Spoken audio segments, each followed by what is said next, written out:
Okay, today I'm going to walk you through how to make the Peacock TeaLight Holders. When I'm teaching this, I like to demonstrate to the students what the skills are that they're going to be learning.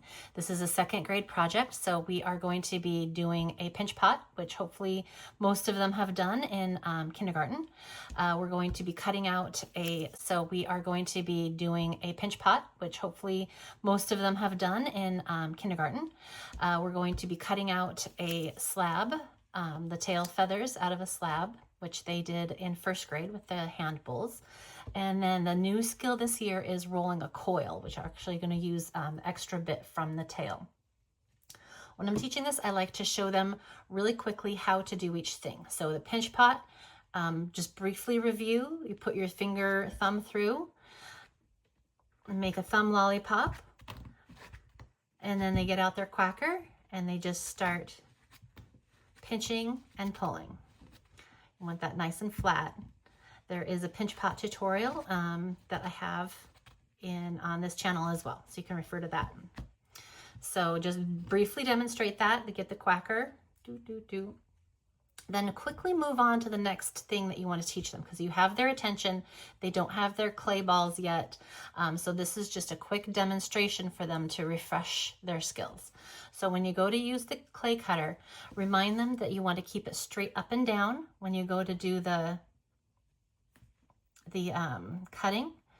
Nice 45-degree cut there. This clay is a little old, so it's not cutting so great, but you can bring it towards you or away from you to kind of help flow that on the canvas cloth a little bit. What you don't want to do is cut it sideways, because if you cut it sideways like that, you're going to end up with a really narrow, fragile, sharp piece of clay there. So try to keep it straight up and down as much as possible as they cut out the template. Okay. Next, I will grab a piece of clay, if I can get this cut out fast enough while I still have their attention, I'll do that. Otherwise, I might just grab the whole thing and demonstrate. When you go to attach your tail feathers to your pot, find maybe the thinnest part of your bowl and put that on there. You want to scratch and attach. But the key thing here is when you go to put these together, you want to put this here and then wrap it around like this. You don't want to attach it to the top like this. That is not going to work. We want to put it down low and attach this. So when you go to make the coil, we're going to use our leftover clay from our tail piece. Just get it a little wet. Not too much, just a little sheen there. Fold it in half and then just start making that into a log. You don't need to worry about air bubbles or anything like that in here, because all of this compression that we're doing is going to work those out. So we're going to get a log. I had to add a little bit of water to this clay because it is old. You guys will be using fresh clay, so it shouldn't be too bad. So we get that into a nice log shape. Move this out of the way. When we start to build our coil, you want to take a nice long motion on this. When you start doing that, that's when you start getting a flat coil. Or if you're putting too much downward pressure as you coil, that can also create a flat coil. But as long as you're getting a full, nice long rotation on that, you're going to end up with a nice long round coil. If it starts to go flat, no biggie, just pick it up, push, squeeze it, compress that clay back into shape, and then you can put it down. Now this is obviously way too long, so I'm just going to twist that to break that off and keep going. Really exaggerate that. Oops, see, I'm starting to get a little pushing down too hard. I'm trying to go too fast.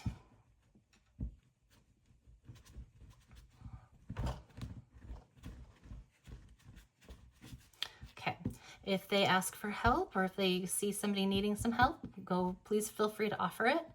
If you start getting any cracks like this, you can just take some water, rub that out. Okay, that looks pretty good.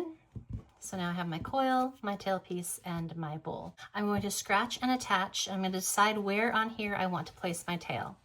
The key here is to make sure that wherever you put the tail, you're going to put the head, so across from it. So if I put it here, you know, just kind of look at your bowl. I'm a little higher on this end, so that's why I think I'm going to put my tail piece here, and then I'm going to put my head right about here. I'm going to quickly do our scratch and attach. Now here we're making Velcro, so I'm going to scratch it up first, making those hashtags.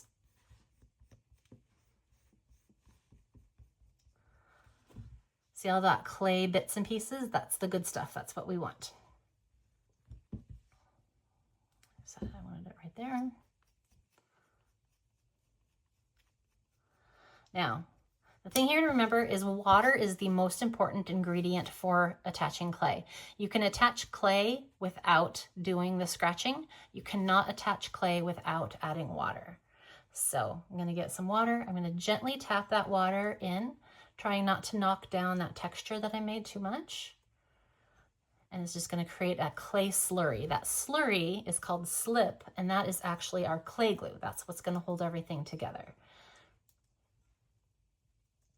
So, okay. So when I go to attach this, remember, we're putting it down, and then you will see, I don't know if you can see it well enough, as I do this, you're going to see those bubbles and that water kind of come up and out. That's exactly what you want to see, and that's creating that suction that's going to hold this piece on. There we go. Okay, so now this is where we take our popsicle stick and have them smooth all of these edges.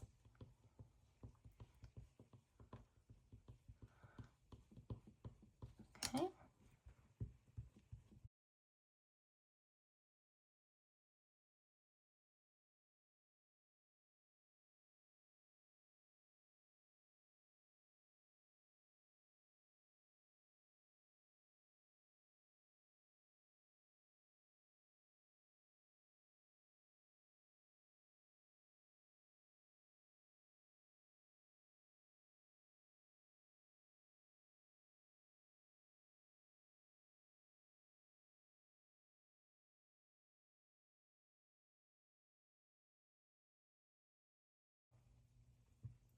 Now I'm going to attach my coil neck. So this is clearly way too long. So clay, as you bend it, you can go really slowly, or you can kind of help it along by putting a little bit of water on the outside edge of where you want that to curve. So you can kind of slowly shape that coil into the shape that you want. Okay, I'm gonna pinch it off right about there, twist it. Probably still a little long. There we go. Just like the back, we are going to scratch, scratch, make those hashtags.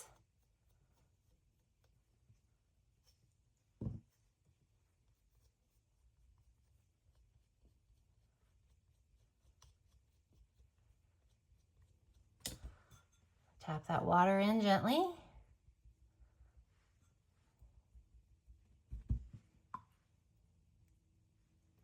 Okay. Put it down just like we did the tail.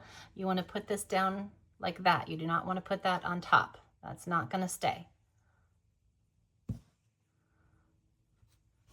Squish it in there, and then take our popsicle stick and do the same thing here that we did to the tail. Just going to move that clay from the neck onto the bowl. Our goal here is we don't want to do any decoration with the, just this point you can collect these. They don't need these anymore. Don't do any decoration until you have a fully formed peacock. You don't want to get the kiddo who's going to get stuck in the details, and then you're going to run out of time, and they're not going to have a bird. They're just going to have a bowl with a really fancy tail. which might be kind of cool actually, but do your best to get the peacock, the birds, fully formed before having going in and forming or adding any of the detail. Okay, do the same thing on the back of the neck here. I'm just going to pull that up and smooth out all of those attachment points. You can see why you want to keep this bull top a little bit thicker. If it gets thin, that's fine. They're actually, clay's quite forgiving and quite durable. Okay, there we go. So now you can go in and you can start adding your details. Smooth that out a little bit.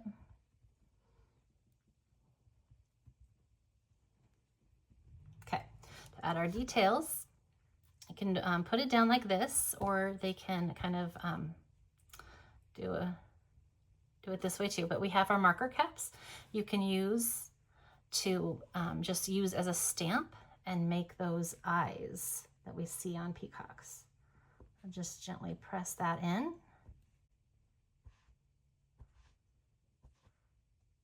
And then we have our second size, and that makes that kind of eye that the peacocks are famous for.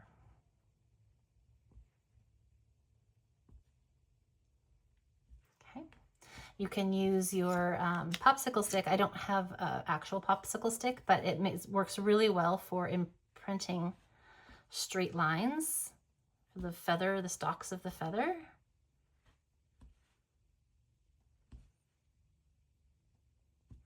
And then you can use the end of the popsicle stick and kind of make little impressions.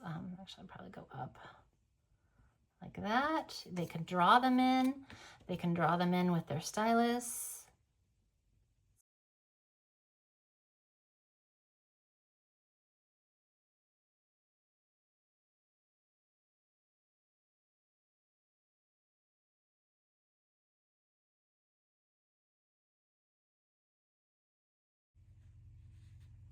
Okay.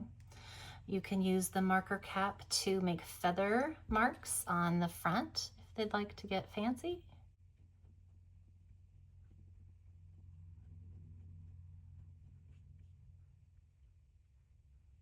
Okay, and then for shaping the beak, it's nice and round.